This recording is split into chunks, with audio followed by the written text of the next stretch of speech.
speaks English in Brazil. I put them on this group, and if you guys have any questions, I try to answer it, Jenny is trying to answer it, and many people from all over the world who are studying, they will be able to tell you where that plant belongs to, what are the plant combinations that could work, what are the plants that they already tested and all the mistakes. Because we are here, the reason that I'm trying to pass it on so you guys can make all the mistakes as well, because I'm sick of making all the mistakes myself. The more people making mistakes, we're gonna get it right sometime, you know? And that's what we want. So talking about stratas, I got a little list that I've been, especially for horticultural, like how many days plant stays in the system, so that's the life cycle. What's the strata of that plant? What are the systems that are already put together? So we can always talk about that, okay? Always, it's open source, we're here to share the information. Here we got emergent strata, where we got corn. High strata, we got sunflower.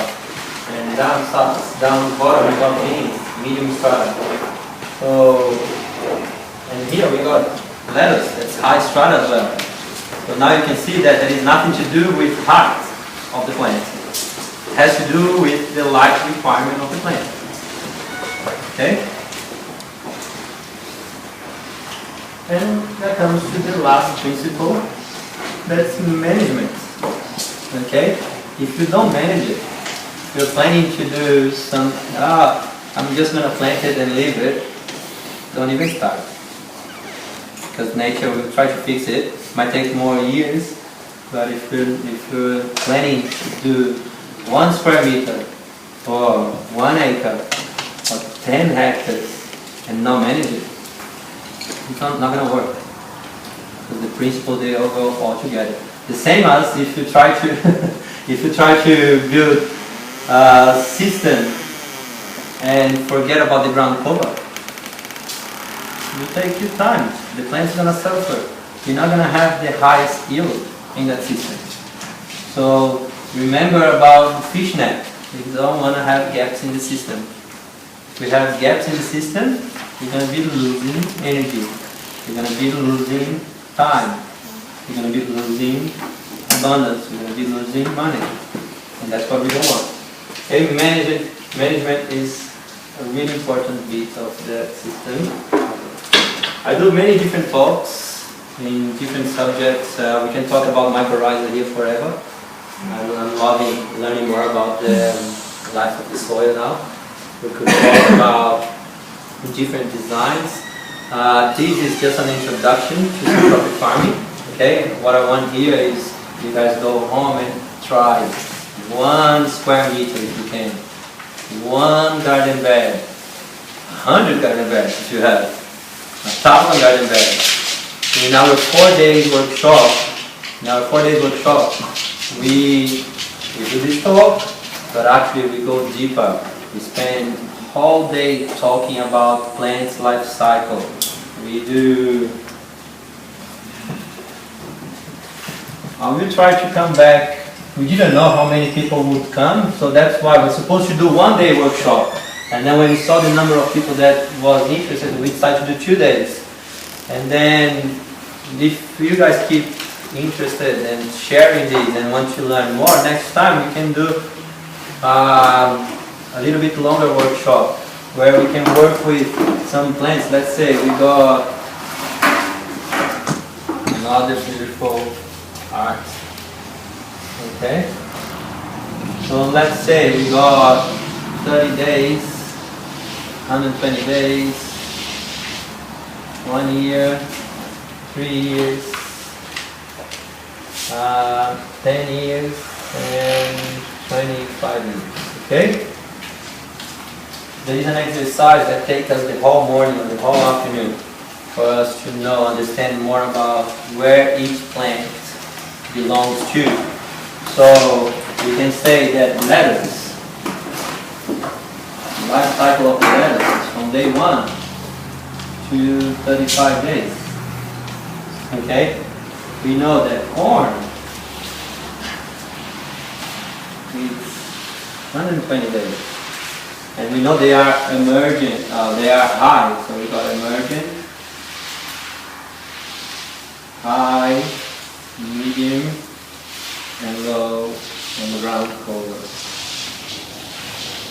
Okay, so actually these supposed to be here. It's more resilient. Okay, you gave a good explanation. Do you want to go on with your explanation about the seeds and then the grafted one that we're talking here yesterday? So when you think of the body as the organism, and your forest as the organism, or your farm as the organism, and you're putting in, say, an avocado, and it's a grafted avocado, everything's grafted avocados are great. From a financial perspective, because my brain thinks that way, I automatically think, $35, $40 a plant, 1,000 plants. I might go and see my bank manager. No, I don't want to see my bank manager, he doesn't like me. But if you are thinking that way, you're thinking 50 grand, 100 grand, that's what it's going to cost you. So, you're going to get your fruit 2 years early compared to if you're using seed, but you're going to pay off the bank loan for 5 years. So you're really not getting it early, you're getting it 3 years later. So from that perspective, I started looking at seeds a lot better. However, what really got my attention is that grafted fruit, in my opinion, is not normal. So to give you an example of what I'm thinking, it's like you're like this little young lady here, if I cut her off at the waistline and then used her legs and cut me off at the waistline and got my waistline and put it on her and said, all right, out you go and farm. It's not going to be easy for her. However, for me, it's probably going to be really easy because, a little lighter on top. When we're grafting fruit, sometimes it sounds all good, but it's not a normal life succession, in my opinion. And I think we're trying to do that sometimes. I work with a lot of grafted roses and plants in my time and found 9 times out of 10 that the original strain, if you work with it properly, was actually better in the long run. However, if we're doing, monoculture, just one avocado in that crop and that's it's all avocado, it has its advantages when looking at doing that. So yeah. That's it. So it's more resilient. We're talking about living organisms. So if you guys have any questions about living organisms, just take your awareness out of your garden and put in your agroforestry body system here. And you don't get the true to type seed from grafted anything either. It doesn't look after the natural succession for future generations. It doesn't give you true seed.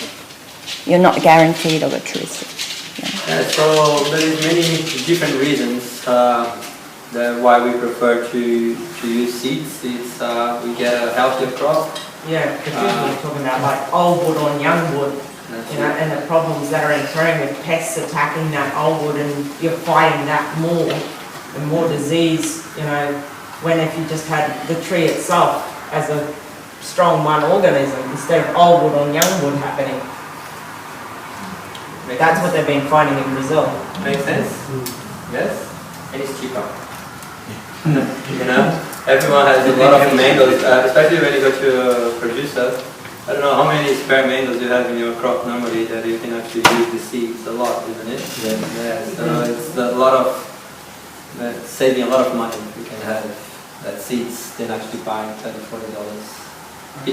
I have pointed actually, I get the financial point of why not to choose grafted trees, but I know that there's situations where you have a more vigorous rootstock, for example, on an avocado tree, and this gives you more crop because you have a different rootstock, like you have a different root growth for the actual fruit tree. You know what I'm saying? Are you talking comparing monoculture to monoculture? No, I don't think it has anything to do with monoculture. Let's say a house avocado has a relatively small root system, right? So now you want to produce more house avocado. So you take a different rootstock from a different avocado tree, which has a much more vigorous rootstock. So naturally it will produce more fruits, and that's what it does. That might do. I'm not saying that is true. Yeah. But it might do for the first years. But will that do for the last few years as well? I'm interested in this because I think this is an amazing system. I stand 100% behind it. But I think I'm interested in it to make it, to try to find ways to make it commercial. Because I understand this in a have your own place kind of system, but I think for the agriculture to change, this needs to be accessible for everyone. You know what I mean? Don't take me wrong. I use a lot of grafted plants as well. You know, it's just like whatever I can find. That's why I don't teach recipes. It is all about what resource you can have your hands on. Some people they got bigger machines. Some people they don't. Some people get access to seeds only. Some people don't. Some people want to have a cash crop straight away. Some people don't. So that's why there is no recipe.